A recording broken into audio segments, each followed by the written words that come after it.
Kia ora tātou. Mai hara mai ki te nei kuinga mō te whanihira taratahi. Karaki e tātou. Mai te pai mai. Rara ki te tai.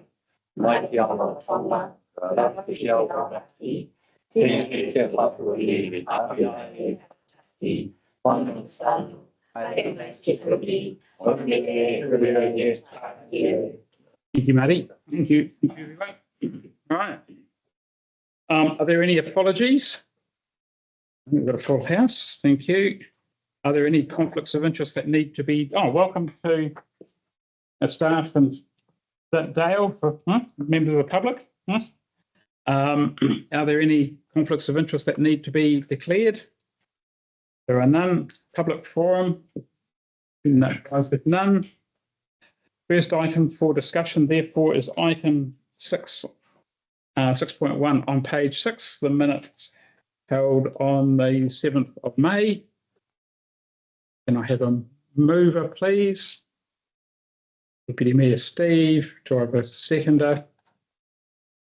Mayor Ron. Any discussion? All those in favour, please say aye. It's carried. Welcome to Darren. Thank you. Do you want to, we've just started the meeting. Yeah. Do you want to stay for the entire meeting, or do you want to sort of do a meet and greet and go and do some other work? No, I think, Philip, thanks for having us. What we'll do is just spend some time for a meet and greet, and then we'll go away because I understand there's no audit update. Correct. Yeah. All right.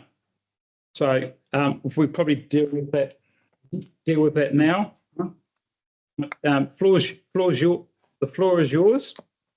Yep. Kia ora koutou. My name is Darren. I would have met most of all of you in the last year's annual report adoption meeting. I'm the audit manager at Audit New Zealand, and I've been on the Carterton audit for the past few years. I've recently just taken up a new role at Audit New Zealand as the Director of Business Performance and Planning, but I've retained Carterton as a client just to ensure that there's a smooth transition between managers, and as you would be aware that there's a new audit director on the engagement as Karen Young transitions out of Audit New Zealand. There's no audit update from us, but just really wanted to come in here, meet you guys, introduce myself, and we'll be happy to engage with you as we progress throughout the audit. And if there's any questions, you feel free to reach out via Jeff to us. We're always willing to come to these meetings and answer any questions that you might have. Thank you. Are there any questions for Darren on the audit? We've also got Steve from PwC who's helping us on the annual report. Yes, so Steve Watson from PricewaterhouseCoopers is helping us with our annual report, and he's here observing our meeting today. Thank you. Okay. All right. Thanks, Darren. All right. Congratulations on your new role. All right. Thank you, Philip. Appreciate it. Look forward to meeting you all again. Oh, good. Thank you. Thank you. Thank you, Darren. Right. Thank you. Thank you for that little interlude. So the next item on the agenda, 7.1, review of the risk management framework, page 13. Thank you, Jerry.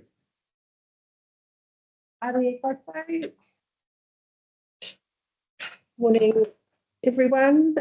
So the paper was just to capture some work that we did earlier in the year on the framework. So we had not around the framework itself, but just in terms of an overall risk management workshop that Philip led us through, really just to acknowledge that we had done some of that thinking, but just making sure that for the next incoming council that we will do a full review of the framework itself.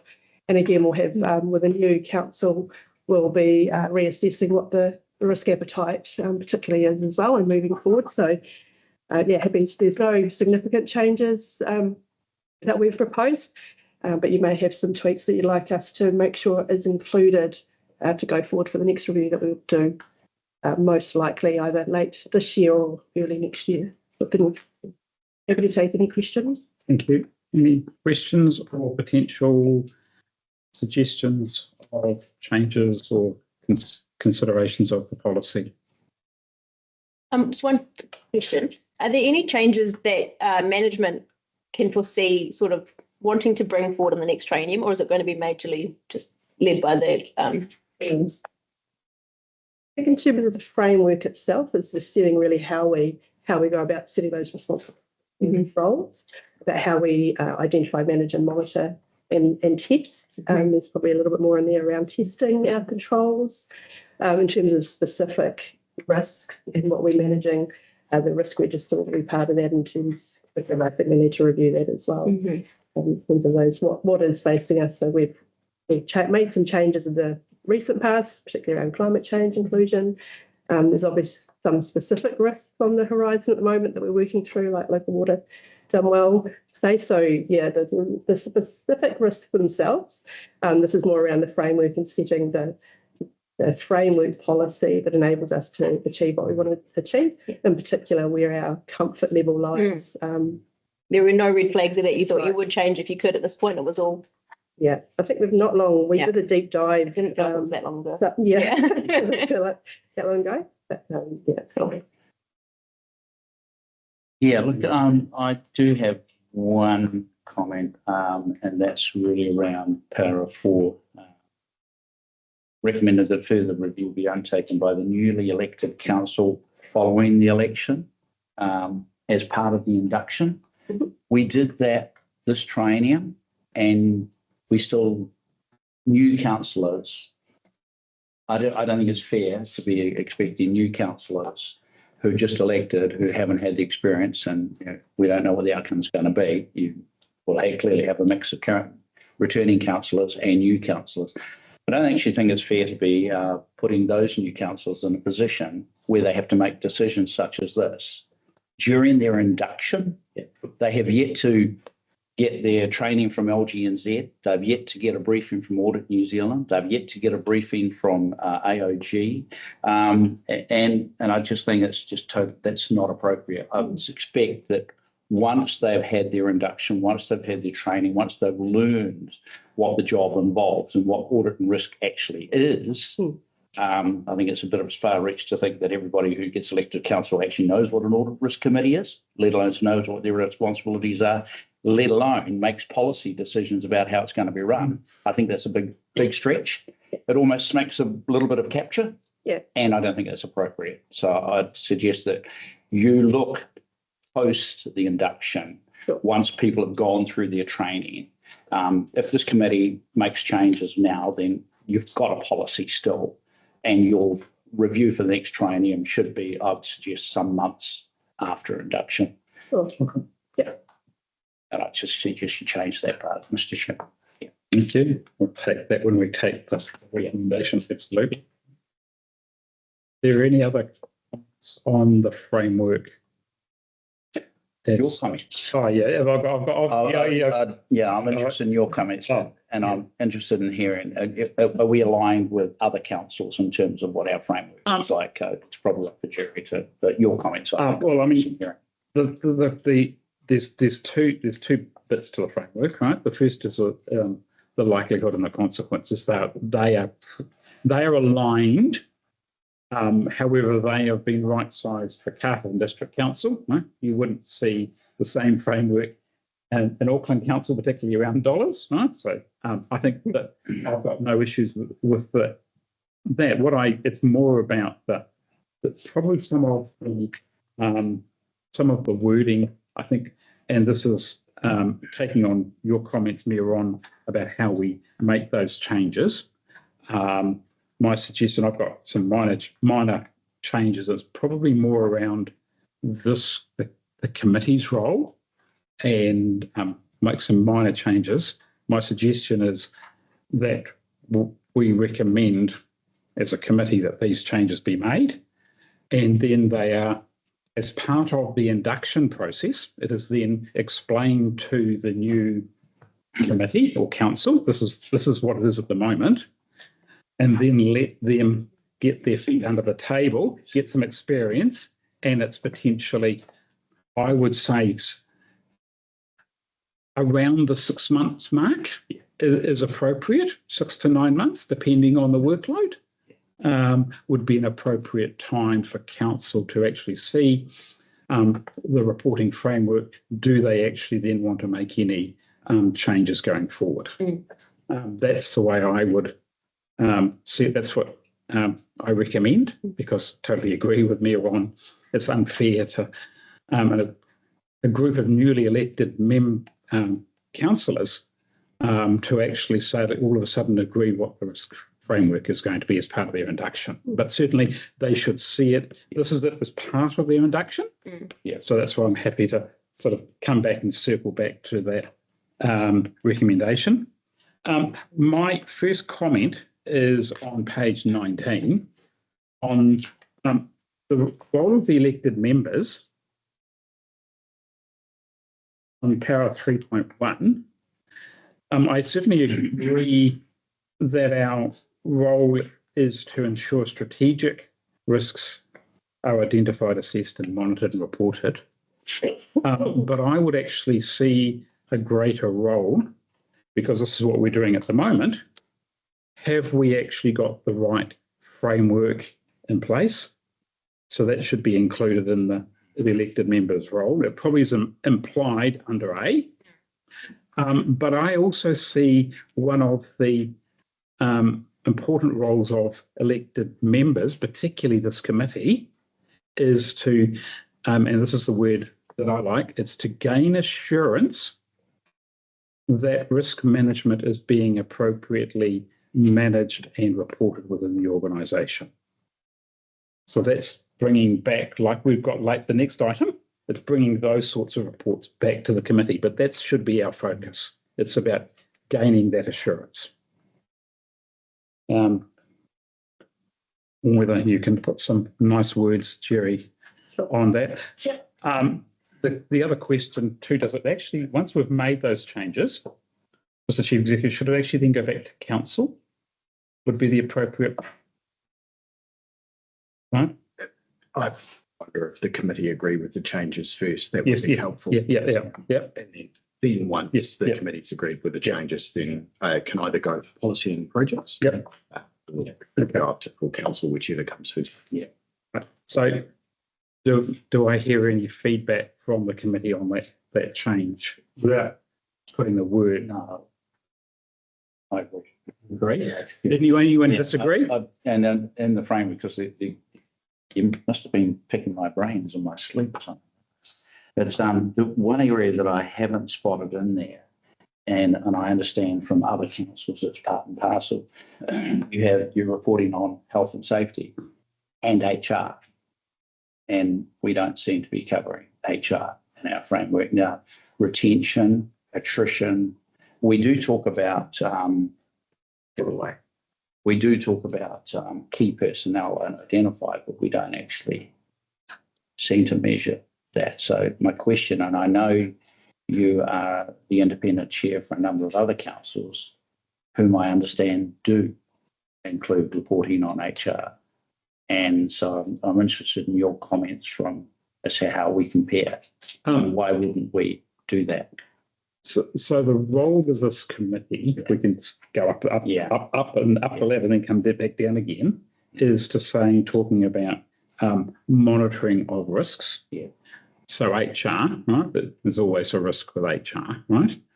So we shouldn't be playing in the chief executive space because he's the employer. Mm-hmm. But what are the current risks around HR? And maybe, like, here we come into it. Maybe we actually later in the policy, right, or in the framework, we might just have that discussion. Yeah. Because I want to go through that, if I can, go through the framework and find the appropriate places. That's it. Yeah. Sorry, Tricia. Okay. Is everyone comfortable with that? The next one, it's probably the role of staff on page 20, 3.4 I wonder whether we've actually got the wording slightly back in terms of the first sentence in that paragraph. At the moment, the focus is on safe work practices, because people often read the first sentence but not the second sentence. I actually wonder whether we should actually have all individuals will play a part in managing risk as the primary role in this policy, and then obviously adhering to work practices is a risk mitigation, but it's more about health and safety. There's no comments on that. I think this minor, and maybe this is where the next one is on 3.5, the Risk and Assurance Committee. Again, it's talking about, I don't disagree with any of the responsibilities, right? But it's again that comment we had about elected members' responsibility of gaining assurance. And to me, this is what council's delegated to this committee, is actually to monitor the risks and gain assurance that risk management is actually effective and efficient for this sized organisation. So I just see that it's important. The next one, and this is probably where the mayor's coming from on page 20, I'll jump one. Next slide, so 23. We're talking, and Jerry's already alluded to it, on paragraph 5.3, risk analysis. Yeah. I see, well, it's the controls. To me is, I think there needs to be some wording in there about testing the controls. It's all very well. So these controls are in place, and that's the why we have actually mitigated our risk, because those controls are in place. But what I would always advocate is, well, when were those controls actually last tested, and are they actually truly effective? So some words around the testing of those controls to make sure that they're actually in place. So can that just be added in after documented? Correct. And regularly reviewed. And regularly reviewed, yes. Yes, exactly. Yeah. The next comment I have is on page 25, right? Is what I refer to as the reporting, right? I would actually like to see the reporting section beefed up a little bit, right? So maybe it's an appendix on what sort of reports go to management, ELTs, senior management. Audit and risk. Talking about 5.6, my page is numbered. Oh, 5.6, yes. Yep, 5.6. Yeah. Yes, sir. So that to me, I think is very important. So again, I highlight the bottom, sort of second to last paragraph. I think it's appropriate that on an annual basis, CD will review its risk framework, which is what we're doing, right? And the results of the review be brought back to the Risk and Assurance Committee and Council.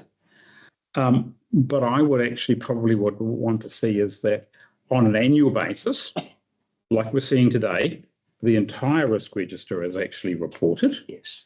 But also on a quarterly basis, our top 5 to 10 risks are actually also formally reported, which might include people and capability, because that's the way I actually have seen it reported elsewhere, that people and people are very much an important part of mitigating risk. And if we don't actually have a full complement or the right people, that actually then does increase our risk.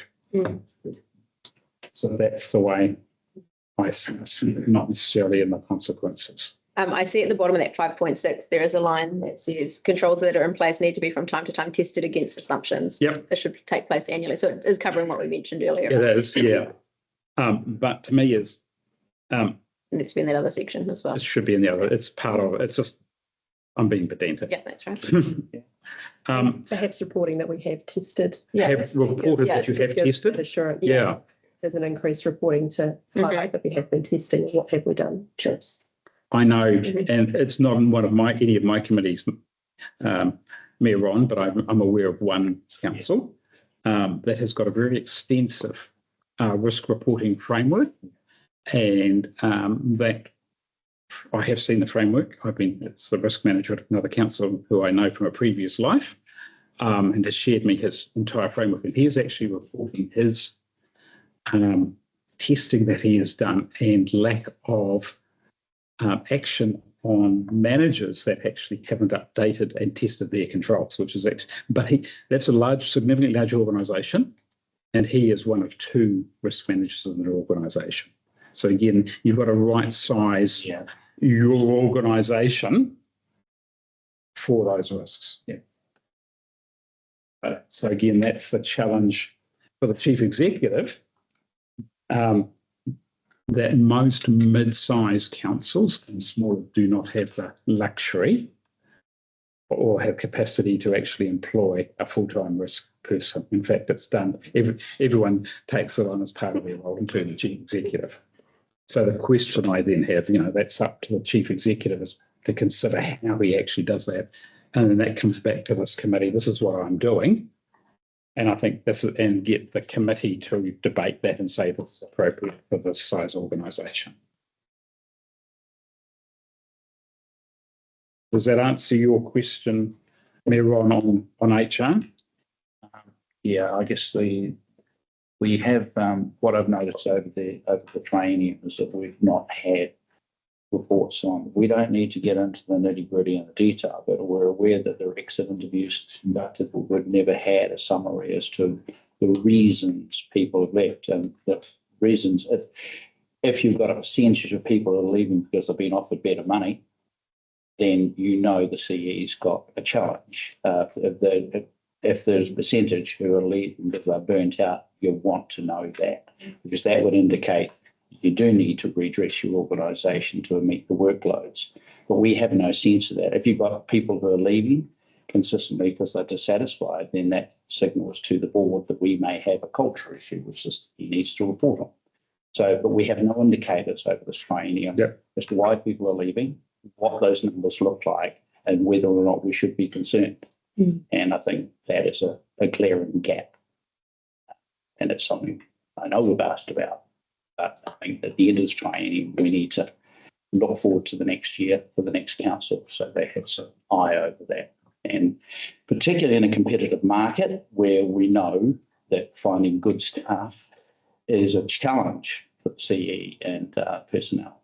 So having some reporting in HR to inform would be useful. Mr. Chair, just on that, I look at that and I see it similar to close calls. And I think through you, Jerry, or whoever, if you identify Issues. it will be presented to risk and assurance if necessary. So along the same lines as what Mayor Ron's saying, but I think you will identify that and bring it to us if need be, rather than having something specific in there that you might have nothing under it at all. We value our parks and preserve people, so we don't want to see them disappearing. And we know how the challenges that we've already picked up enough of the challenges of trying to find replacements for good people who have left, but you have no idea as to why people left. I think, Sorry. if it's helpful to provide some assurance there, we have a very low turnover rate.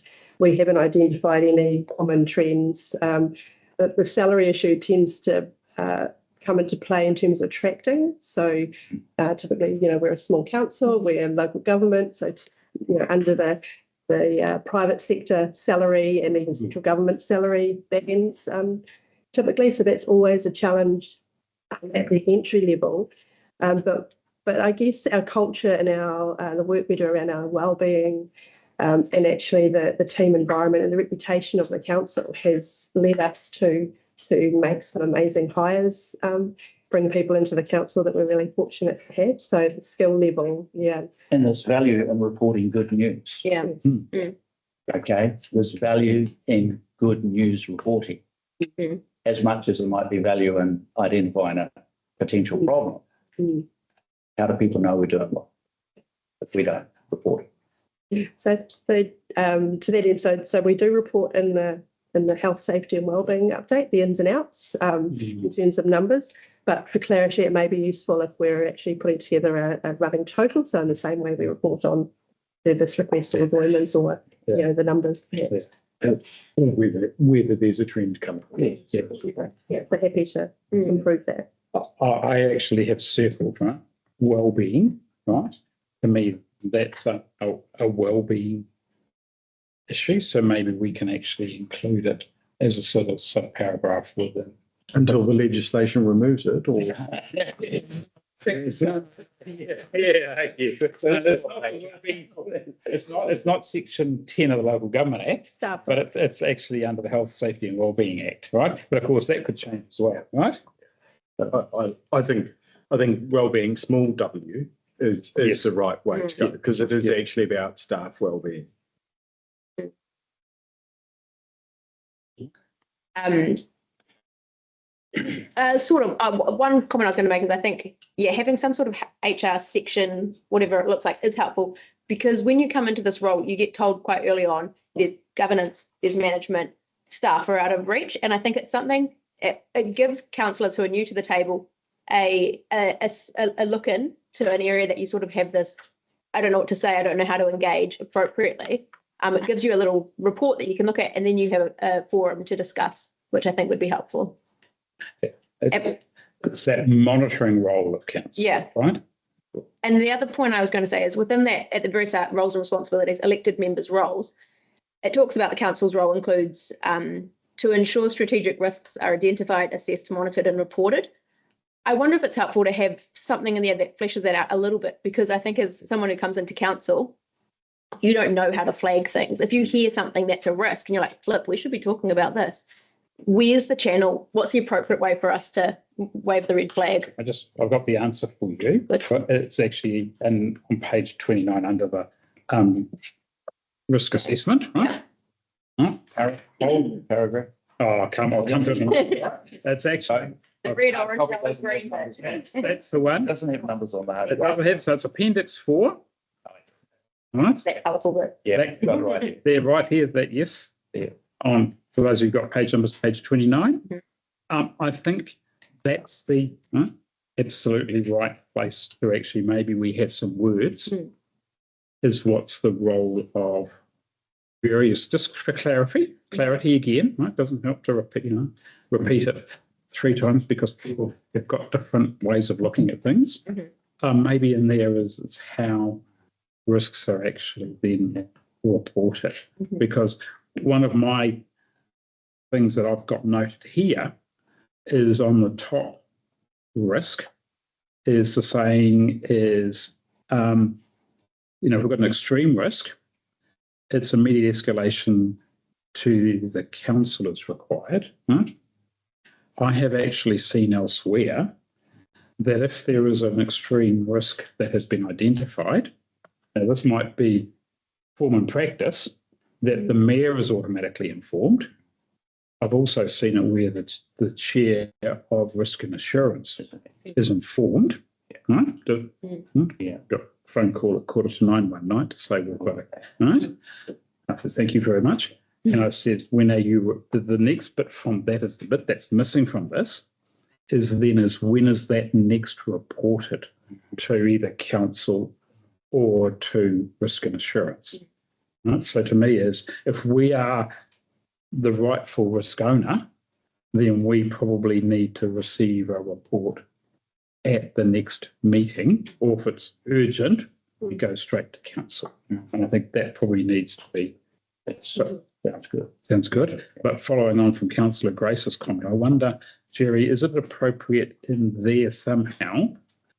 That's a manager, it's got manage, the heading is management and reporting of risks at CDC. Is it appropriate to include a bit of a section on how risks are reported? Sorry, just turning the air conditioner down. Oh, okay. We don't want people falling asleep. Thank you. Just cranking up the pressure, that's all. All right. Yeah, the one that I didn't mention in the HR conversation is PGs. Now, just because you don't have PGs or you have very few, doesn't mean the state shouldn't be reporting that. Just yeah. Can we pick that up in the health, Yeah. safety and wellbeing? Yeah, okay, so I think it's probably, I just think it's we've got needs to be, staff and I think that specifically needs to be reported on. And if in, over the period of triennium, the reporting is very low, well, that's a very good thing. Yeah, and that, clearly will be recognised. But if you have and I'm talking about Carterton, post this council, post the CE, different managers, you don't know what's going to come down the line. And if your policy doesn't cover these things, it's lacking. Yeah, so can I don't want to play the except you've got the right size. Yeah, well, I think the PG, I refer to the chief executive, sometimes the reporting of personal grievances. You don't need to report on the issue. You need to know. I think the risk insurance value should be aware that we've got 5 PGs outstanding, or we've only ever had 1. We've got 0. Just it's a report. Yeah, I just I'm going to refer to the right side of the table. Yeah, where's the appropriate time? Because if there is legal issues with a PG that are right, that potentially, right, and how we actually protect both the individual and council, right? How do most councils do it? No, maybe Yes. just briefly. So there's 2 parts. So there, Jeff and his KRAs does have a section around no bound to have PGs successfully brought against the council, I think the wording is. And so that's reported in his annual performance review. But here the clarity around actually if there's none. So we haven't had any, and maybe we just need to report that we haven't had any successfully brought against the council. The second part is that's distinctly different from a mediation, from a resolution through mediation. So just to clarify, and those 2 points are quite separate from a PG. And the thirdly, I guess any severance payments is always reported in our annual report, which includes any payments or. So that's something we'll just find out about. In the annual report, that part of that's accepted. So yeah, I hear what you're saying, that the clarity around we don't have any, could be important to give you that assurance that we're not working with any or we haven't got anything in the background that we're worried about. Yeah, I think when we're talking risk, any kind of legal claim against council, whether it be a contractor, a staff member, or a ratepayer, is a claim against council. And if we're talking about sharing those and understanding those risks, then I agree they should be shared with the committee, especially where they may be, as you pointed out, an extreme risk. There could be a different case, but I have no problem sharing that information with council because, again, it is a risk that we're managing.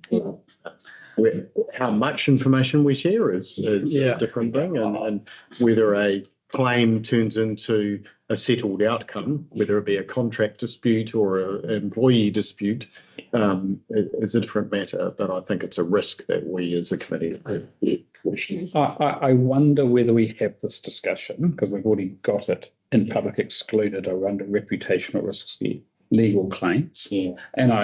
And I hate a standing item in public excluded, but sometimes it's actually better to actually have a standing item in public excluded because it becomes norm, right? The number of councils that I sit on, they actually have that as a standing item. And some of them go a long, long way back, right? That we had a claim against ABC or by ABC, in public excluded for this particular reason back in, I've got to be careful of my dates here because I've got to be careful of the rule, back in 3 years ago, and nothing's happened, right?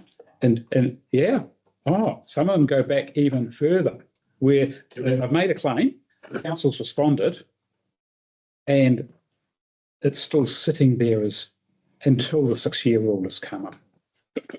Right? But I wonder whether that actually might be an appropriate place. And I think we have that discussion in public excluded, right? It's probably what future reporting we get on those. Because I think the chief executive, a personal grievance is actually a claim against council. Right? And it's because it's in public excluded, then you're going to just, we can be informed without actually having all the details. And it stays in public excluded. I think that's the appropriate place for that.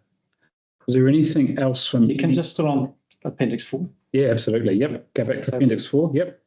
No, I think we're still on. We're off on a tangent. Oh, Yeah. Just a definition about risk acceptance and risk ownership. Risk owner is defined at the beginning of the document, which seems to be the authority in everything.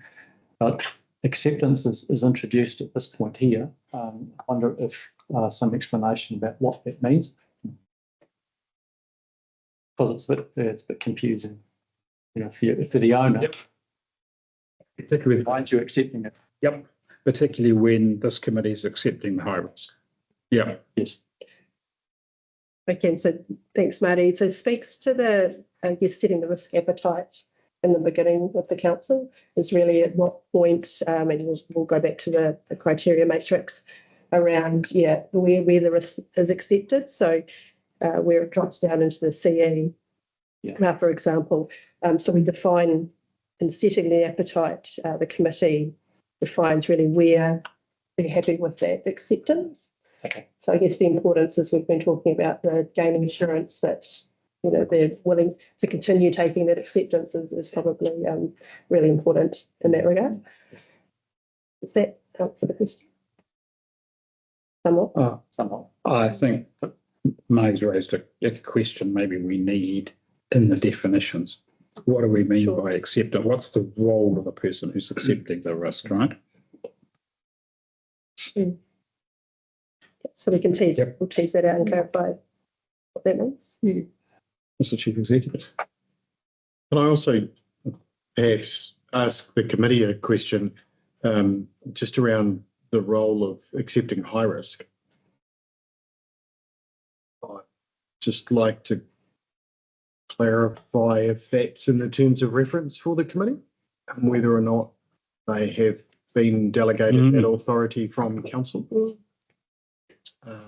Because my recollection of the terms of reference is that they don't have authority to accept risk.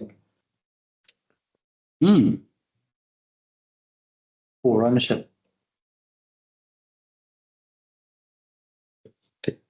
So we either have to delegate that authority from council and change the terms of reference, or change this so that the risk acceptance sits at council. Yeah. And where does it differ from liability? Because when you come into council, you're told that 4C has to take on all this liability himself in his role. Where does that sit within a risk matrix? Or is that a totally separate thing?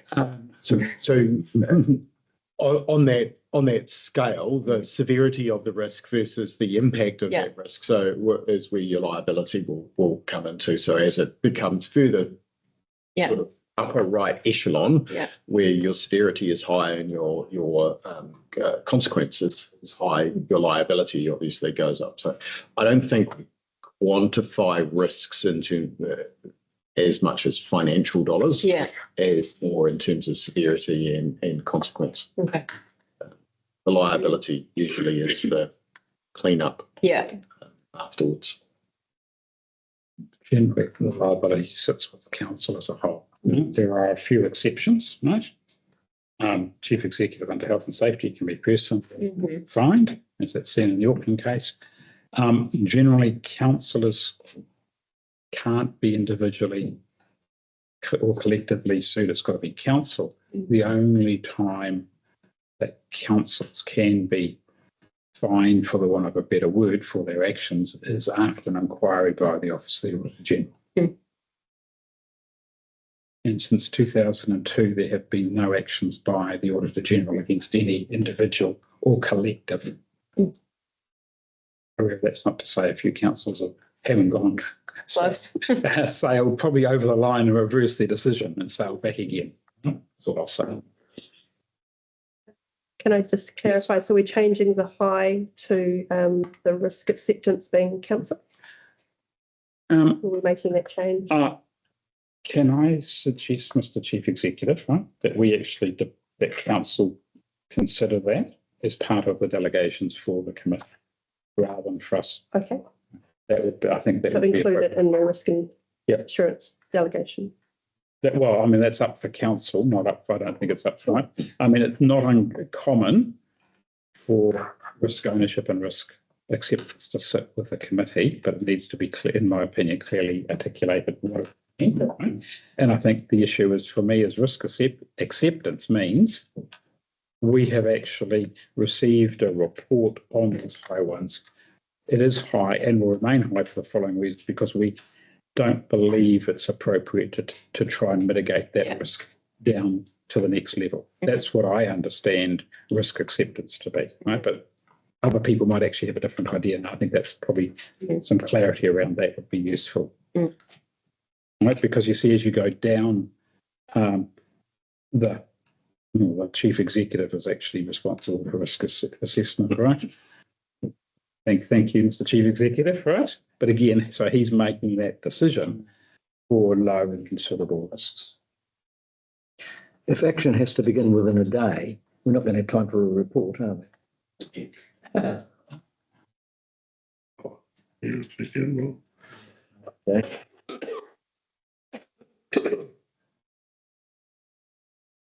And if that is the committee's wish, then we add a recommendation in that council update the terms of reference for the Risk and Assurance Committee, because otherwise we need a formal process to cover the gap between our recommendation that it remains as is today, and when we walk out of here and there is suddenly a high risk that you need to accept without authority. So we should add a recommendation and pick that up. If you're okay with that, Chair. Yep. Just going back to Councillor Steve L's question, absolutely, I agree with that. You're saying is under the high one, action begins within a day. That's what you're saying, isn't it? Yeah. So that doesn't mean reporting. So I think the issue, pardon? We actually, if we've actually identified a new high risk, that we start action within of actually beginning understanding and beginning to go through the process. That's not actually resolving it within a day. It's you're starting that process within a day. Now the question, no, I'll actually have a minor tweak to that. It should be a working day, right? But it might happen on a Sunday, a Saturday, right? And and depending on the risk, it might be you might need to deal with it on a Saturday, but it might be able to wait till Monday. If I consider a oil, I don't want to call fate. If I consider a boil water notice, you'd want to make sure that action occurred as soon as you found out about it, which is within a day. Wait till a 9 a.m. Monday. Well, I know it's Saturday morning, but hey, look, everyone's out. So, you want to make sure that happens within a day. So I'd probably leave it as it is. Okay. All right. Okay.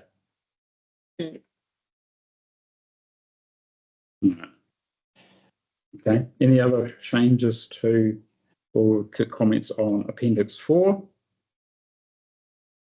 Those changes might need subsequent 3.5 as well. Yeah, there will be. Yeah. All right. That takes us to Appendix 5, and I've got no comments on Appendix 5. No other comments on this? No other comments on this report.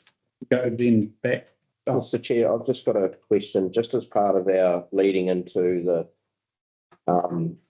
new council working through this framework or looking at this framework. I'm not sure if it happened at the beginning of this training or whether it was at the end of the last one, but elected representatives went through short training of learning their own appetite for risk. So can we look at doing that again for our new council prior to Reviewing the framework itself. Absolutely. just so we understand ourselves and what our level of risk But I is. think within that same time frame that the chair is already 6 months out. Because people have got to get. They've got to understand what they're They've got doing, to understand what is that. but we can't wait for a year. No, you can't. We've only got 3. And that highlights the importance of having some good training Yeah. at the beginning of the training. Thanks for that. So if we actually go back to recommendations, we've got some changes. I think one remains the same to the report. 2 is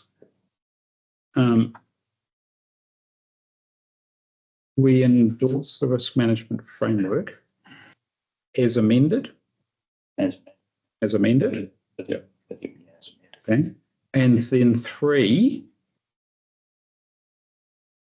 I think this is only a note, right? But That they will cite it, maybe? yeah, I think I think They need to be introduced to it, flag it with them before they make the decisions later on. yes. So to me is that the notes that the newly elected council will receive the risk management framework as part of their induction, and then number 4 is the risk management framework, including risk appetite, be considered by the new council. It's only a recommendation. It's only a note. We can't hold the new council responsible for anything. They can review it within 6 months of the election. Yeah. You happy? Yeah. Everyone comfortable with those? Very wide. Yeah. So on that, do I have a mover? Mayor Ron, do I have a seconder? Councillor Grace, any discussion? All those in favour, please say aye. That's carried. Thank you very much. Sorry, I think that was actually quite important. So then that leads on nicely to risk item 7.2, our risk update. Thank you, Jerry. So our regular report, just maintaining any information updates on those highlighted risks that we're managing, both either on the risk register or like Water Dunwell that we're managing outside of that too. But just highlight, definitely like to the local Water Dunwell risks, but just the annual report. We've got, as we mentioned earlier, PwC helping us through that and talking to audit. It's progressing really well at this stage. So we're on track to bring that through this committee at a meeting on the 1st of October for a review with the adoption planned for the new council on the 29th of October. Happy to take any questions outside of that. Maybe just to highlight, so we had identified those top 5 strategic risks some time ago that with the intent that at each meeting we would bring a deep dive paper to you of those. And my question, I guess, would be, would you like us to add an HR to that section to make sure we cover that off? Good committee. That's getting a nod from the Mayor, Councillor Grace, other committee members. Okay, thank you. Are there any questions on 7.2 or comments? Just under 5. Sorry, Councillor. So, member Marty, thank you. No, I just realised that the colour coding of the risks is different in this document to the extreme and significant Moderate, the other one is. Yeah. Something different. Yeah. They're considerable. Oh, considerable and low. Yeah, Yeah. But yeah, look at that. Spotted. virtual. The moderate has changed to. It's a different colour. Oh, Yeah. noted. Noted, thank you. Right. Is there anything else, I think that, yeah. Marty? Deputy Mayor Steve? Thanks, Mr Chair. Just the 5.5 organisational changes. But will that not be fit under, if you're adding an HR, Yes. can that just change and the organisational changes fit under HR or HR fit under organisational changes? I see that, yes. To me, they're so similar. I feel like we've got something in there already with organisational changes that you could just add a paragraph with HR in it. I would actually see HR and organisational changes. Yeah. We're not planning on continuing organisational changes throughout the next training. Yeah. Council might. Council. We're going to be Exactly. careful. Oh, no, Exactly. But at this stage, I'm not, once we get through these rounds of changes, this item will drop off. Yeah, I agree with Sue. Yeah, I think this is particular to this space and time, and it's been a risk managed process. And so the reporting, I think, is quite appropriate, but HR is going. I think my thinking, so we've got number 5 of our strategic risk is health, safety and wellbeing. So we do report on that every meeting, but I'm just for clarity pulling out maybe the HR portion heading into that as well. So that's just clearer around some of those things that you want assurance on. So And it gets around your problem of legislative change, which is talked about in 5.6, around removal by government of the community. things like wellbeing. Yeah. If you're just talking HR, it's HR. Any other questions or comments? Councillor Lou, thank you. I just got a question, and hopefully it's covered some and I've just missed it. We talk about the risk of contractors and event centre venue hires not having health and safety plans. What about insurance? If they don't have sufficient insurance and something goes wrong, is that a risk and has it been identified somewhere? It's a great question. Can I turn Get the my... finance people. So we have insurance for activities that we undertake. So where, for example, we've brought the act or the event into the event centre, then it will be covered by our insurance because we are undertaking that activity. Where we rent out the facility, our insurance will cover the facility, but it may not cover the organisers for negligence in the event they burn it to the ground. So I think the risk of the hirers not having sufficient insurance will be their own personal risk. It won't be a risk on council because our properties and our buildings are covered from damage and from event that occur from that damage. What may not, as I said, it's likely if the property were to burn to the ground, the insurer will then seek to recover that from the negligent party. And if that party doesn't have sufficient insurance, then they may become liable. I suspect that's where the liabilities will be. If I maybe can add, No, yeah. just in the health, safety and wellbeing context. So we still do have an obligation. So we are through work, for example, have prosecuted, we could be prosecuted as the council, notwithstanding, it is the contractor's day-to-day fault, but we have an obligation to ensure that those plans are in place to as well. So so we are the PBS. So we're the person undertaking a business or an activity. So we're the PCBU. So we have responsibilities to ensure that they are acting safely and they're not deciding to hang small children from the rafters. So that's our responsibility. But in the event there's a tragic event that occurs, our assets will be covered the question around our liabilities for health and safety will fall onto me, and the liabilities for potentially the hirer will fall to the hirer. So does that raise a question as to whether those who do hire the facility should have limited liability?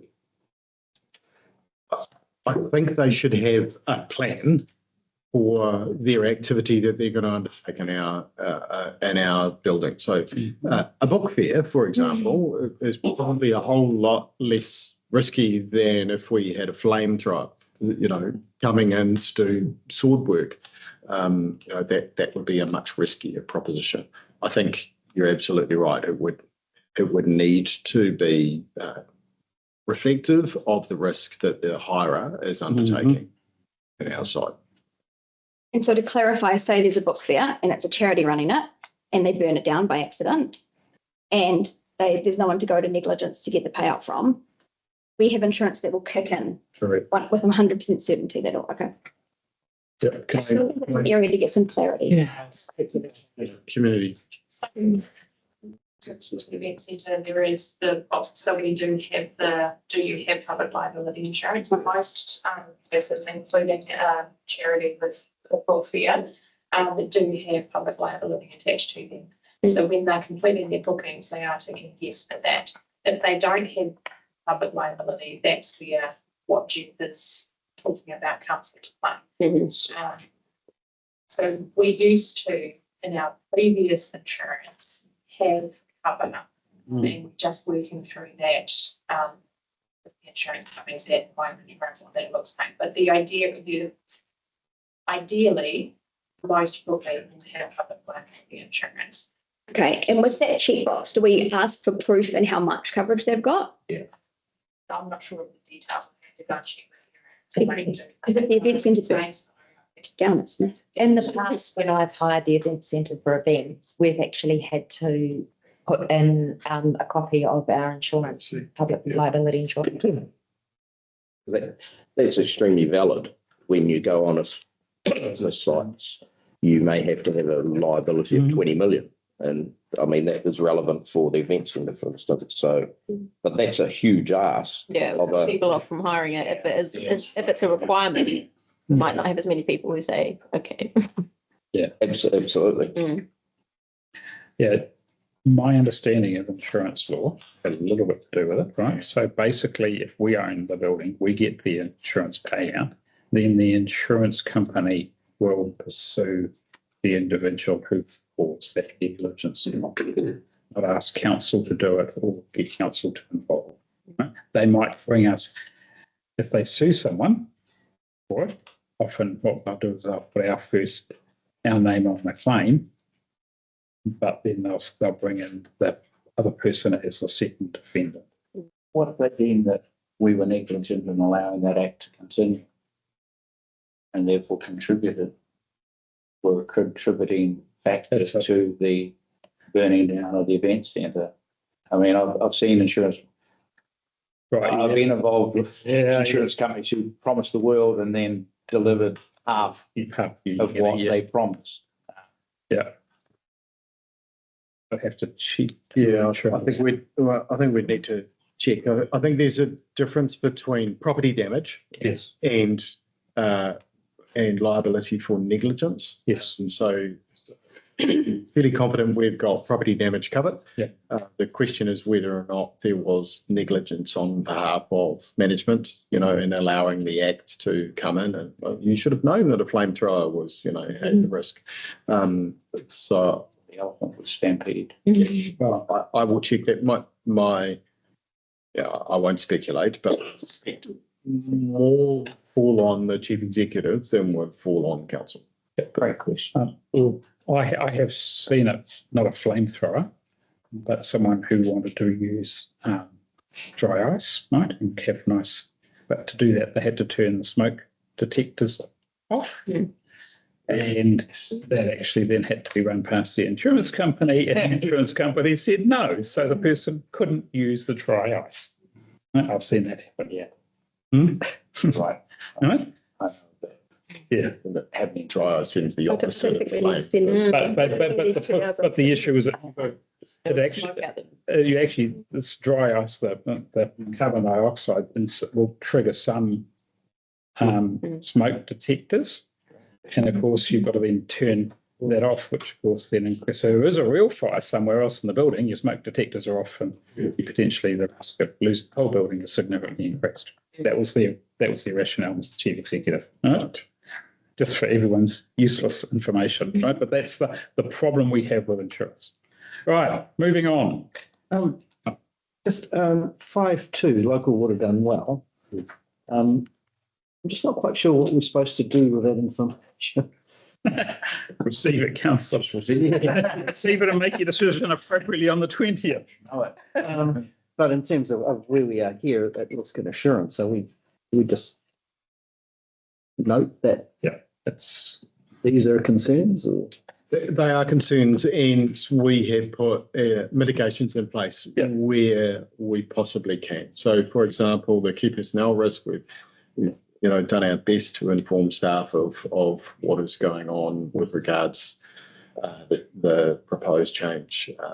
The risks around LGFA, we've engaged heavily with LGFA to make sure that both Carterton District Council and the Water Services entity have sufficient debt capacity. So, we still have risks around the transition cost. Don't know how I can mitigate that further until full councils have made a decision and we build a transition plan. Is it 3 of us in? Is it 4 of us in? Is it none of us in?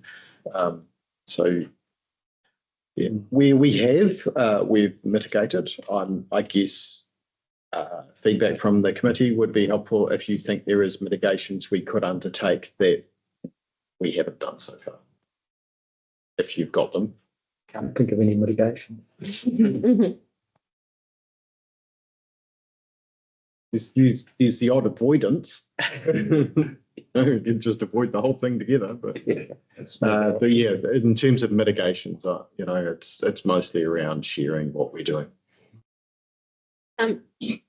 With regards to the local water done well, I sent out an email late last night. I don't expect everyone to have read my brain dump last night, but I've been thinking a lot about the local water done well in terms of the risk. And initially, I think the risk that we were focusing on was the fact that what if we say yes and our neighbours say no, and we've put ourselves out there and we get rejected. And I think last week the further information that you filled us in on, that's no longer the risk that I'm focusing on. I'm sort of pivoting now towards actually the risk of us being part of this, and the risk that we are guinea pigs in a very big, costly experiment. And I'm just wondering if you could talk to the committee a little bit more about the risks that you mentioned last week with regards to the government and the fact that there's more legislation to come that could potentially change the safeguards that we're attempting to put around ourselves with regard to not taking on the debt and costs of our fellow neighbouring councils, and how that could unravel the security blanket we're trying to wrap ourselves in, and the changes around the actual costs that are being forecast over the next 10 years and how those numbers don't look as appealing as we once hoped they would. Yep, happy to talk to those few things with your absolutely. Permission, Chair. So we have 2 pieces of legislation. The first local water done well bill came in, essentially was revoking 3 waters reform and cleaned the slate. The second bill came through, which required us to develop a water services delivery plan. And that bill contained some performance measures around how they would consider our water services delivery plan. Essentially a financial metric around debt, an investment metric around capital, and a revenue metric around customer price.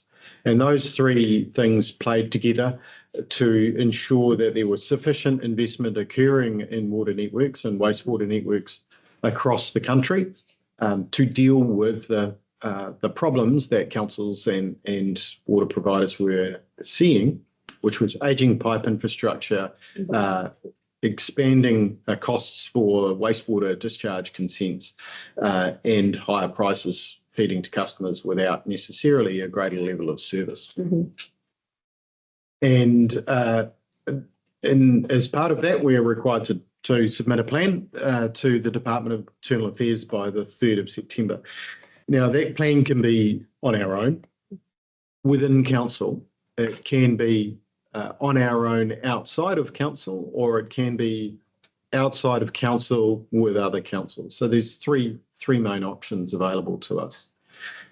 The challenge that we face when making this decision is the timeframe for council to make this decision occurs before the final bill, Bill 3, is enacted in Parliament. And Bill 3 will provide the regulatory oversight for whatever option we choose, 1, 2, or 3, inside, outside with partners.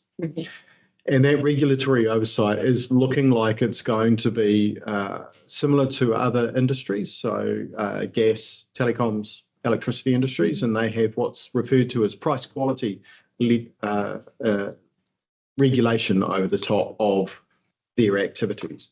And price quality regulation means that the customer is guaranteed a quality outcome, whether that is surety of electricity supply, or quality of water, or the uptime on your internet broadband or mobile phone network. So that's the quality metric. And then on top of that, the regulator caps the price or caps the return that the entity is able to generate from its investment in the network, whatever the network is, whether it be fibre or electricity, waters. So price, quality, the two compete against one another. Obviously, the higher quality, the more the organisation would like price to go up to cover their investment, and the regulator is there to keep it down. The challenge with price quality regulation is it will look at a joint water services entity as a single entity. It won't look at a ring-fenced or a segment of that entity where that segment is not particularly different from any other segment. So it might look within the electricity industry and say that Comelco, for example, is actually quite a different segment to our residential power supply, because they are a massive power user. They are a single line. It's quite a different segment. But where we've got very similar segments, like we have with our water entity, and we're all delivering water, drinking water to our households, that segment looks similar. And so I expect that the regulator will treat the price at the water services entity level and the quality at the water services entity level, and over time will spend or consider less about the district council boundaries. Hence, that creates an issue whereby our ring fencing, which is contractual, could potentially be overridden by a regulator that has got legislative powers. My feeling is that the regulator will do very little in the early parts of a water services entity's life. We've got feedback from LGFA that they will have a grace period where water services entities will be allowed time to come up to the FFO and interest cover ratios. And I suspect the regulator will do exactly the same as well. They will have a grace period where the water services entity will be given a great deal of time to show progress towards achieving price quality outcomes that the regulator puts in place. I don't know what that period of time will be. It's expected to be at least 5 years. It could well be as long as 10 or 15 years. What I do know from experience is where the regulator sees progress towards those outcomes, they tend to take a more hands-off approach. Where they don't see progress, and they tend to take a much more active approach. So if the water services entity is making progress towards improving its price quality, improving the metrics, and containing its capital and debt, then there is less likelihood a regulator will step in and override controls or measures that we have put in place. So that probably answers the harmonisation question. You had another question and I've completely forgotten what it was. Yeah, I was listening, not taking notes. Harmonisation. And the fact that the numbers don't stack up the way they did before. Correct. The cost isn't as good as it looked. Absolutely. So the first model that we pulled together and we consulted on had a relatively high capital efficiency ratio. It was expecting that we would get a great deal of benefit from the joined up entity, and that our capital would be it would grow from about year 4 to about year 15, where we would get improved capital efficiencies. Now, on balance, we think a much more conservative approach is better, and so our new modelling has pulled back our capital efficiencies, and that has meant that over time, over the first 10-year period, the price has increased a little bit in terms of what we consulted on. So now what I see in terms of financial modelling, the gap between standing alone and joining a water services entity with our neighbours is negligible after the first decade. There is no financial benefit one way or the other. It's a line ball pool as to whether or not we will receive a financial benefit, and if we do, it'll be beyond 10 years. There are other benefits to local waters done well, which will be received across the Wairarapa and also seen by our staff in terms of career path and opportunities, and seen by our councils as a first step potentially towards amalgamation. So there are significant benefits with local water done well. I don't expect them to show up in terms of financial outcomes compared to a standalone model in the first decade. Supplementary. Because the Act hasn't been passed and the regulator doesn't really exist, and it's all kind of out there in the mists of anti-antiquity, we've got no way of seeking assurance on what. We can't ask anybody to say what we're proposing would stick, basically.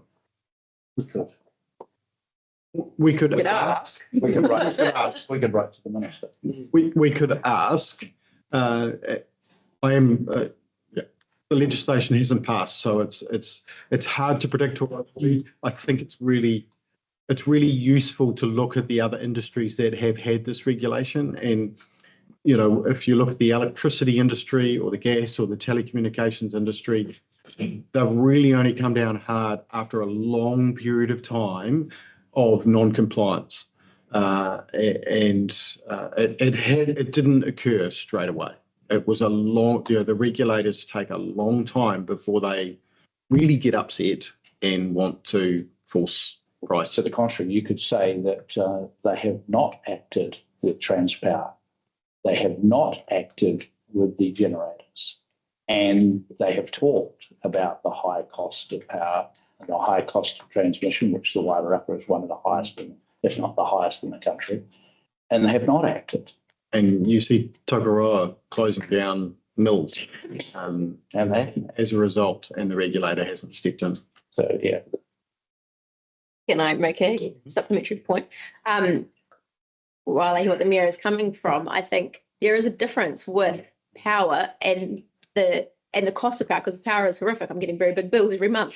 But so is everyone else around the table, and so are people in Greytown, and so are people in Masterton. Whereas with this model, we might be getting $3,000 water bills. South White might be getting 6 or 7. And if they're looking at that as one entity, there's a huge variance there that we don't see with power. Yeah. One company to another is very similar kilowatt hours. So why would a regulator step in there? It's just high everywhere. But this could be a huge variance that they'd want to equal out. But you could have angry people in South Wye. And that's my concern as well, because they've realised that moving from 3 waters to local water done well is unaffordable. And they've brought that wording in that we're going to need to make it affordable. And that's my concern as well, that they're going to use that to make it affordable for our whole water service entity. And we're going to lose, or that our community is going to lose benefits that I'll call it benefits. The high rates that we've pushed onto them and the investment that we've made in our infrastructure, they're going to lose that comfort zone of 10 years of harmonisation. If I can, one of the regulator will look at something called the cost to serve. And when considering price quality regulation, they will look at how much does it cost to serve connection in Carterton, and they will use that as the basis for price quality regulation.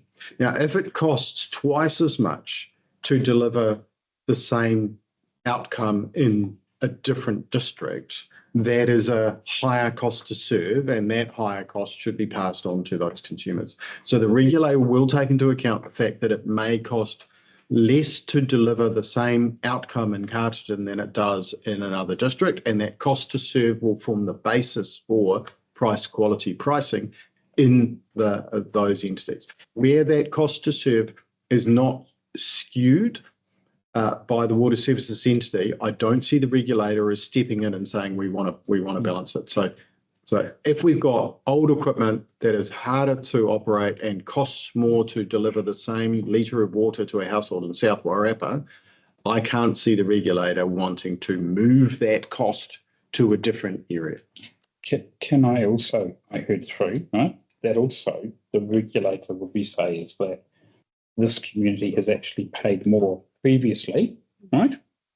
That's why their current costs are actually less, their infrastructure is in better, right? So they don't just look, today it's going to cost $500, right? And tomorrow, and people have paid $500 and now it's going to cost $600, and the neighbours down the road who are paying, have been traditionally under-investing and now have to play catch up. They would also look at that from an equity and fairness perspective. They have to. They can't just say, oh, we want to equalise everyone. Right? They can't, they've got to look at what you've previously paid as well. And that, I think, is the level. And I think the danger is that you make a decision based on supposition, correct, and suspicion, correct, and you have no evidence to support that. And what I do take as your comment that the gap between standing alone and joining in 10 years, there are those numbers haven't changed. That position has. We've always said that it's post 10 years, and your comment there is still valid. The question is in the intervening period, and perhaps what might happen around harmonisation. You've got to have a little bit more evidence to that supposition than on this decision than just a fear. Yep. You've got to have evidence. And I think maybe to satisfy that, to adjust our risk perception, we take action like write to the minister and outline our case. We have a very big decision to make, and offsetting and mitigating that risk might well be the one shot. Please explain. Because we don't see, you're quite right, we haven't seen the third piece of legislation, and we're making a punt one way or another based on what we think it might say. We need clarity and we need evidence. Wrong decision, have massive consequences down the line. And trying to join an entity afterwards, having bailed out, might prove to be very expensive. So I think that cost to serve is crucial piece. Yeah. At the moment, it costs less to serve Carterton District Council ratepayers than it does other ratepayers. That will equalise over time as your investment replaces old equipment with new. But I don't see that happening in the short term. And I guess we've talked about this frequently. Is that the new board looking at all of this modelling, and we've talked about modelling and how accurate modelling is and isn't, and post implementation reviews have often shown that modelling was generous or overly pessimistic. And we look at we've talked about how a professional board would review all of the asset management plan across the entire network. And some things that are projected in South Wairarapa might simply not happen. Correct. And some things that are projected in Tararua might simply get written off. And Jeff, we've talked about how, I won't name the area, but how sometimes it's more advantageous to give people their own capacity and cut them off. And Tararua is very much in that space right now where they could do that. We've talked about Chester Road. We've talked about other places. Yeah, but, Okay. we can't make a supposition. I think we just need to move on because that's a discussion. But I think we're talking about risks. Yeah, it's risky. Right. Is there any further Risky decision. Actually, yeah, absolutely. Some interesting discussions beyond the countryside. That's all I'll say. Right? In my neck of the woods. Is there any other questions on the remainder of the report? Scott, you. I know I've actually got one couple of comments, very minor. I think next report, can we actually reference the strategic risks to the main risks in the report, like you've done with local body elections? You say already outlined in risk 7. If we could do the same for that, and also we probably just need to review.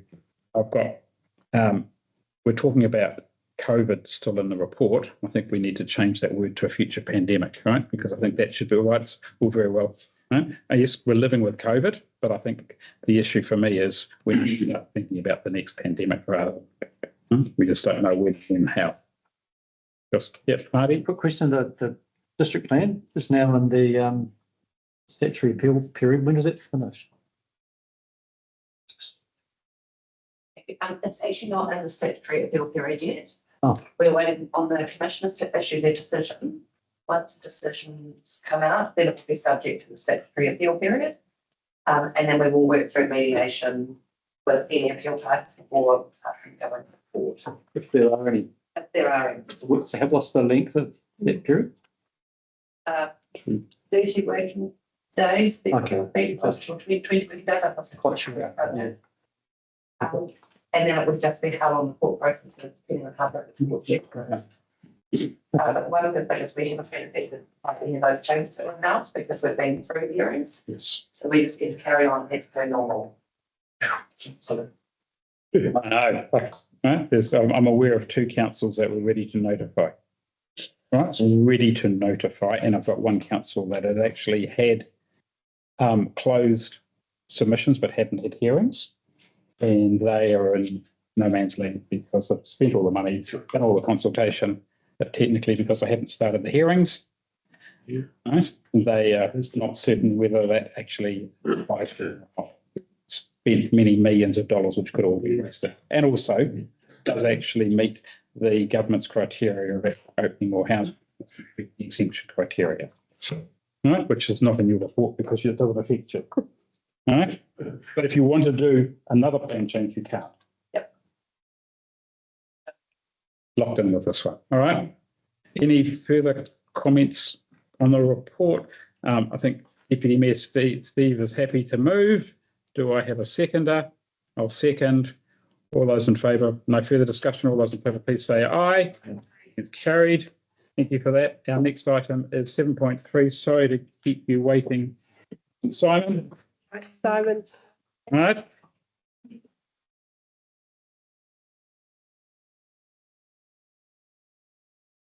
Thank you for your extensive report, team. Is that the summary?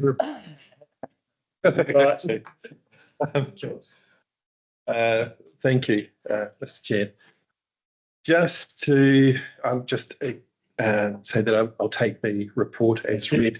There is a lot of information in here, and I'm not trying to flood council with just general information. There are some important pieces here that are happening around us in the emergency management space between the government, NEMA, that affects REMO, which services the Wellington region, and of course, local council. What I will highlight here is that with the new Emergency Management Office, We are documenting up the new strategy, and that's across the 3 councils. So we've had the workshop on the strategy. We'll bring that through once it's formalised. Did want to just highlight that what we are trying to achieve across the in the emergency management Wairarapa office is getting a consolidated risk landscape. Each council carries risk. What I'm trying to do through the EM space is get the consolidated risk as it affects the Wairarapa, and then that will consequently come back down into each council, and we'll work through what that actually means for each council. From the strategic planning perspective, we're looking at a workforce strategy to actually take our people in each council through a development program within emergency management, and just reminding the members here that emergency management has always been a responsibility of council. With recent changes of government, it's now one part of the core service delivery of council. And what we're trying to do is ensure that we're maintaining and keeping the strength and building the strength of emergency management. And that is also, as opposed to having it as an add-on to council staff who are going to be working in emergency management during an event, is providing them with the necessary training and capability to be able to perform during an event. And I feel that that's really important to keep that top of mind, as well as working with emergency management across council to gain a better line of sight over where emergency management could provide more information into council regarding some of the policies, and that could be around planning in particular. It's fine having planning, but perhaps what is the emergency management implication of that, particularly around land? And as long as the risks are known, then council is going into that with a much more open set of eyes. With the just another piece just regarding the strategy, would like to highlight that we have with the Emergency Management Office, we've actually had an ability to represent the Wairarapa at a number of national forums.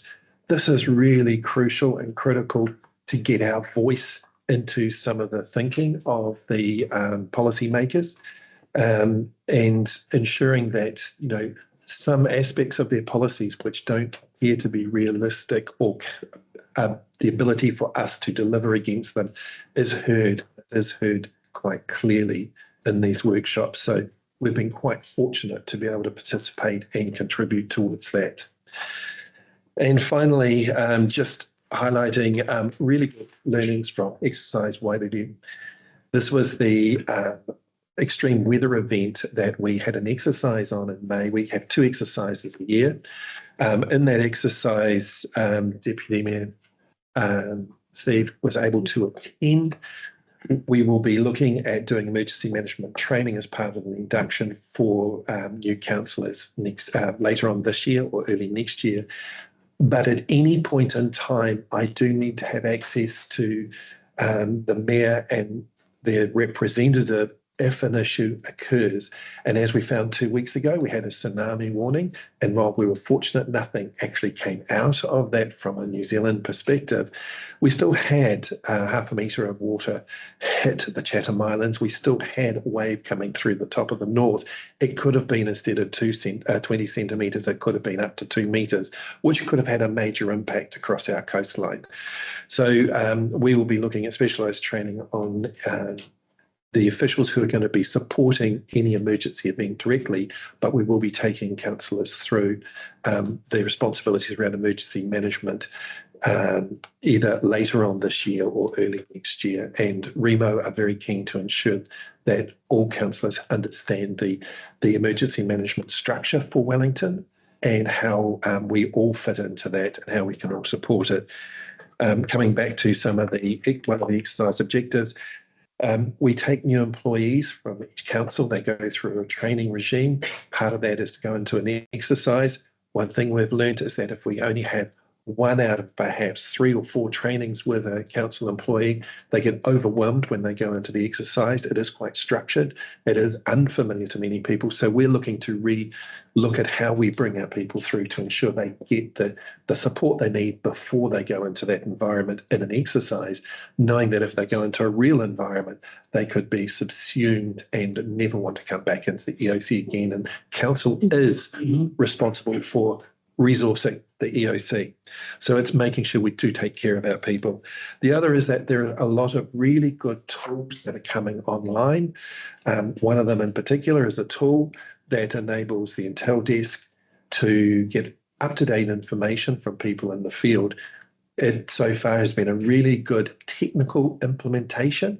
What we're trying to do is now embed it as a process implementation and taking it out to who is going to be feeding that information through across the councils.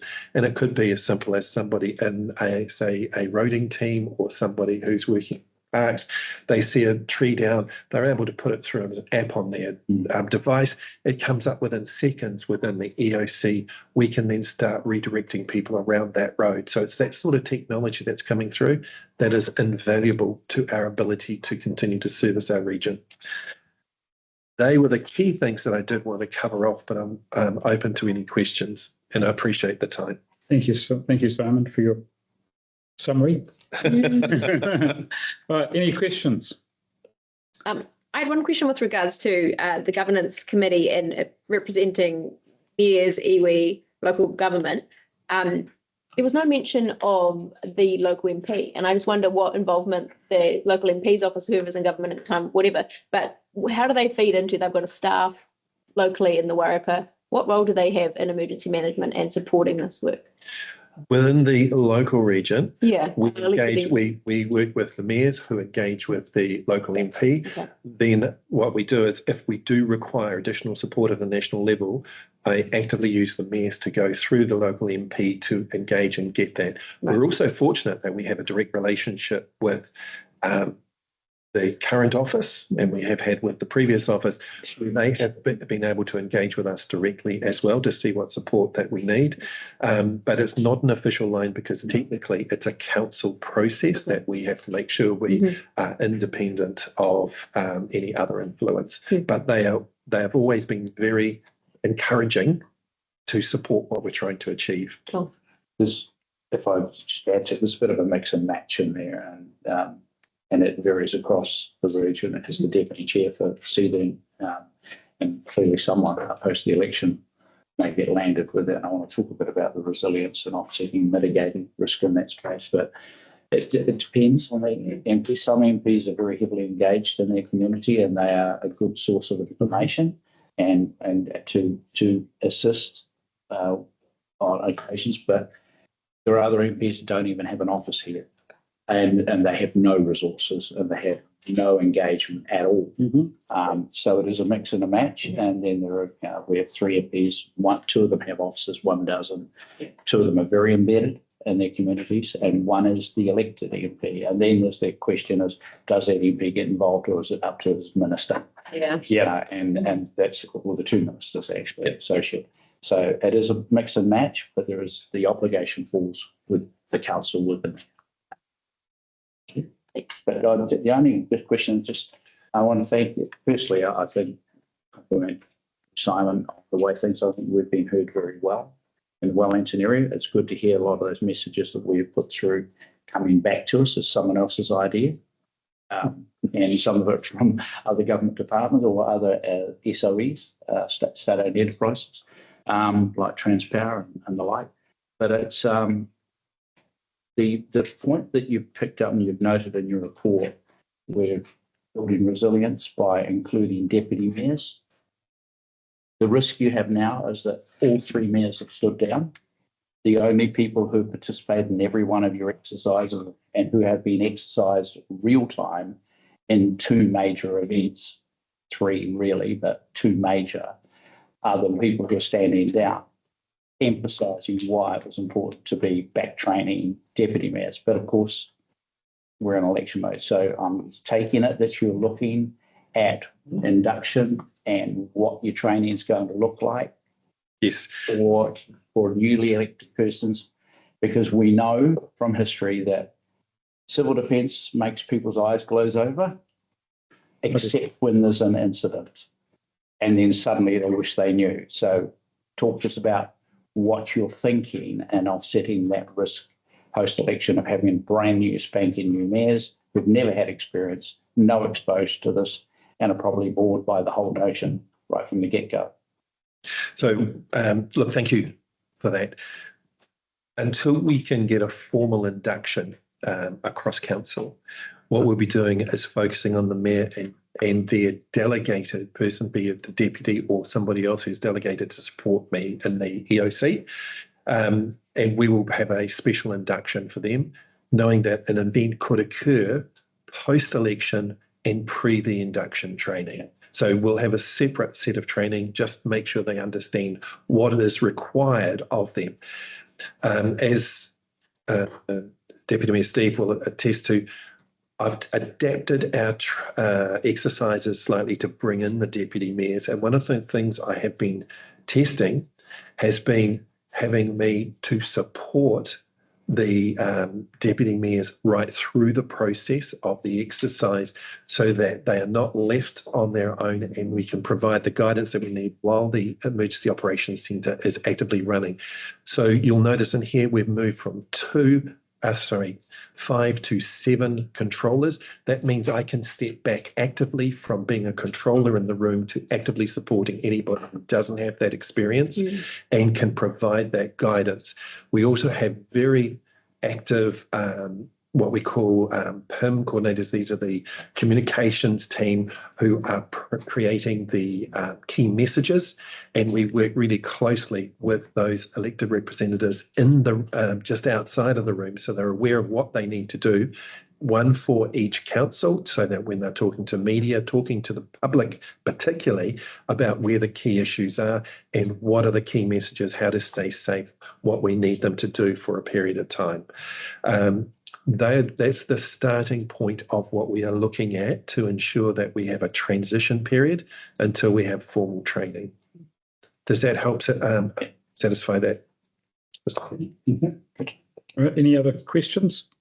Thanks, Mr. Chair. Simon, I just had a question around some of the communication that came out from the official opening of the Wairarapa station of Wellington Free Ambulance, just around how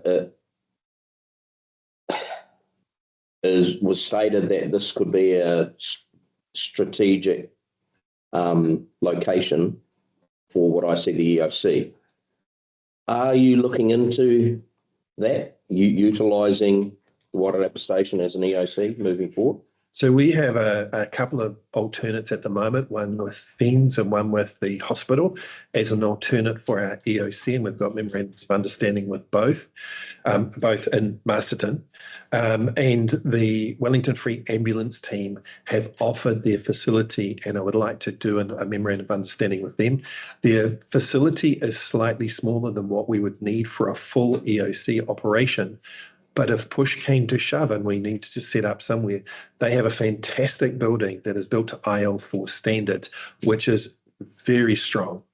And they've got a lot of capability to service and support an EOC of whatever size, probably half of what we would need, but we could actually relocate teams to there if they chose to. Now, remembering during a significant event, they would also be running their own operations from there as well. So we may not always have the opportunity, but through the Emergency Services Committee that we are members of, with Police, FENS, Wellington Free, along with New Zealand Rail and the Lifelines Association, we are going to actively use their premises as part of that team as well to get familiarity with that premise.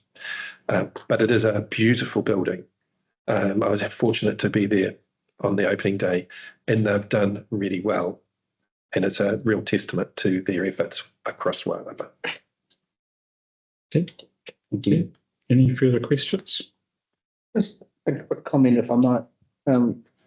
I feel much better about our prospects in the event of an emergency with the restructure post Gabrielle than I did before. So Thank you very much. Thank you. Appreciate that. I can just add my independent view, right? Yeah. It's always, right? What worries me is people say, oh, yeah, right? We talk about lessons learned, but 90% of the time it's actually lessons observed, not lessons learned. I think this time this is a lessons learned, and we've actually made some substantial, well, you, not me, right? Collectively have made some substantial changes, right? Which I think is going to benefit your community, which I'm not seeing elsewhere in the country. That's what I'd say on that one. Right? I think, Mr. Chairman, the report on the recovery operation is good report. Yep. Exactly right. I think there's a new benchmark in there. I think they've been particularly successful. So well done. Thank you. Thank you. Thank you, Simon. I'll see you this afternoon. Right. Do I have a mover for the recommendation? Mayor on, do I have a seconder? Thank you, Deputy Engineer Steve. All those, no further discussion. All those in favour, please say aye. It's carried. Health, safety and wellbeing update, page 143, 7.4. Oh, welcome back. So our standard report for especially just highlighting firstly the appointment of two key roles, so two key personnel to our team. So one of which is joining us today is Vicky McLaughlin, who's our new People and Wellbeing Manager. Who'll step into that role at the operational HR level, which will be is a real delight, and her knowledge and experience in the HR field is going to be invaluable to our team. So we're really excited to have her on board with us. Very lucky. The second one is the Chief Financial Officer appointment. Mark Ferguson will join us on the 5th of October. And as we've talked, PwC will support us in the interim. So, yeah, so two pretty key positions within the organisation. You'll note the implementation of Assura. So that's going to really improve our reporting to you. And we're looking forward to being able to provide the data. So there's a bit of a tester there of a dashboard. But over time, as we start to collect that data, will give us deeper insights and better reporting, which is going to be fantastic. And lastly, you'll notice we've got a strange-looking graph in the speed report. So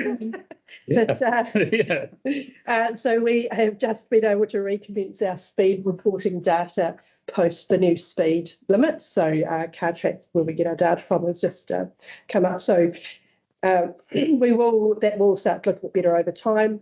It is the actual values in there, or the data in there, is consistent with what we had been seeing last year as we've been reporting. So we don't have any major issues or concerns around our team leading at the moment.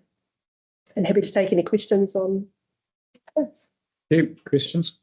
Thanks, Mr. Jerry. Just while you're on that speed data, I think we've asked before, I think it's quite relevant to see the locations. Yeah, where the speed is actually, or the person is going over speed, whether it's in a 50k zone, because I think that's slightly more relevant than in a 100k zone, if I can put it that way. I think you're saying not location, it's zones. Yep. So speed zones. Speed zones. Yep. We have that data. We can refine it. In summary, it is, we're talking about 50k zones normally on those fringes. So where we go from 100 or 70 down to 50 is where we start to impact. So we can break that down. And also just on supporting, it's not only the zones. To me, it's how far, right? What's the, you don't want to advertise that, it's okay to speed within 100 metres of a 50k zone, but what's that, right? And can you actually see the data in terms of, someone might be hitting a 50k zone at 60, right? But then by the time they get 50 metres down, they're actually down to 45. Is it that accurate or not? It's not? No, not at which point, we can't sort of monitor things down to the correct speed, but we can certainly know if they're within the 50k. We may be able to pull if there's how far that goes into. So, But yeah, our anecdotal evidence is that it's just, they get to the 50k zone and then they're coming down to 50. So And I do it. Luckily, my vehicle's not GPS monitored. Yeah, So, I do it. You hit the 50k zone, you come to it, you take your foot off the gas.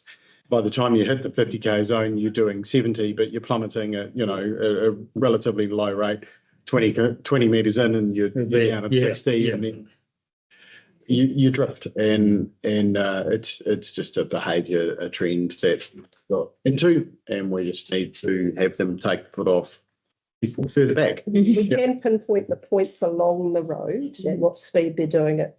Points along, but not the gradual. How long it takes. Okay. But so we can bring that next time and see where we land. Starts, Jeff, then what's your expectation of staff then? 30 k's over the speed limit is 30 k's over the speed limit. Yeah. By more than one person. Yep. And serious. So, it's a 50k or 100k or whatever zone. I acknowledge, I get distracted myself when particularly Park Road, you've got 100 kilometre an hour straight into a 50. There is no transition for our road. So this is the conversation we're having with the roading team about those transitionary periods where you go from 100 to 70 and then down to 50. It actually makes a whole lot more sense for driver behaviour, myself included. Follow on from Lou and Brian. follow on from Marty's comment. I think, does it really matter where it is? We just need to have a really clear expectation. You don't break the law. Yep. Like, I don't know if all of that matters. We just have an expectation. Okay. Thank you. Thank you. Just on speed transition from 50 to 100 or vice versa. We've got e-roads in our vehicles at work, and there is a transition period. So if you're slowing down in it, and it's only monitored every sort of 30 seconds or something like that. So there is a transition period. But also, my road, Morton Road, is a classic case of 100 down to 50. And I can tell you that I watched yesterday while I was reading my agendas, I watched the traffic officer pull up 2 people outside within half an hour. So they are being monitored, and it does happen. And it's as Lou says, you break the law, you pay. Yep. Thank you. Thank you. Just around that, I do agree in some respects, but in others, I'm thinking about people biking along the road or using our crossings and so forth. If they're doing 30 k's and a 50k, I think that's a lot more relevant than 100 k's. Absolutely. Yep. So just included in that, does that include our 40k zone and our 30k zone outside schools and so forth? Yes. If they're officially posted, so that how some of the schools don't Happy readable. 50, but if you're passing a school, so where it's officially posted, the GPS can monitor it. Thank you. We haven't, not aware that we've had any over the 40k, between 40 and 50 through town, particularly, as yet. Okay. So yeah. Okay. Thank you. Anything else on health, safety and wellbeing? I had a question with the EAP program. I appreciate that it's counselling and it's confidential. Is there any information that gets passed on the fact that 40-something% was work-related issues that were being discussed there? Is there any system behind the scenes that sort of helps support people within the workspace if that's being flagged? Yeah, so we obviously for confidentiality, we only break it down in broad terms. Yeah. We don't know, part of the services that we don't know who it is that's asking for help or seeking counselling. So we obviously aware that it is being used consistently. So the most we can do without people coming forward and exposing or asking for help is really just making it available that people can, talk to their manager or our team, the people wellbeing team particularly. Sometimes, so we can break down that work issue stat a little bit more, but it doesn't give us specific. So-and-so manager, is really terrible and did this situation. So we're a little bit limited in how we can respond, but opening the door that people have an avenue to come and talk if they've got specifically work challenges. May I add to that? So we have been going through a series of small organisational changes, and I would expect that would generate some interest in EAP services. So we would hope that that may not continue once we've completed our organisational changes. But Yeah. I do also think it's really important that our staff have the opportunity to talk to somebody else who may not be their boss or their boss's boss Yes. about issues that arise at work. And to me, it's really important. Yeah. But we are going through some changes and always generate interest. Okay, thank you. Any further questions? None. Can I have a mover for the recommendation, please? We've got Deputy Mayor Steve, seconded Member Marty. All those in favour, no further discussion. All those in favour, please say aye. Aye. Carried. Next item, Treasury reports. Thank you. So I'll take this here in regular report, compliant with our sort of borrowing cuts. Happy to take questions. Any questions? Insights, Mr. Chief Executive and team. Just to comment with compliance. Yeah, absolutely. Compliance. Yeah. I have a quick question. Yeah. When we talk about net debt, that's our total LGFA borrowings less what exactly? So we take into account cash holdings. So liquid assets. Okay. And how do you define that? I guess that's what it is. So liquid assets are our sort of like a duration. So we've got our managed funds, bank deposits, so term bank deposits. I think we include debtors and we exclude financial any financial contributions from the RMA, I believe. I think that's the measure. But it doesn't do the managed funds. It should be in your treasury policy. Should be in your treasury policy. How you describe it. That's correct. So our net debt number in our annual report looks quite different to the actual borrowings from LGFA. Differences those liquid assets that we hold. Okay. Any other questions? Just on page para 4, just noting your weighted average borrowing from LGFA is 2.21. Congratulations. I haven't seen one consistently low. That's probably the lowest I've seen in the country. Thank you. All right. No further questions or comments. Can I have a mover for the recommendation? I'll move. Do I have a seconder? Thank you, Councillor Grace. Any further discussion? All those in favour, please say aye. Carried. Can I now have a mover that we move into public excluded? Mayor on, seconded. Oh, Deputy Mayor Steve. Thanks, Dale. Yep. We offline, Robin.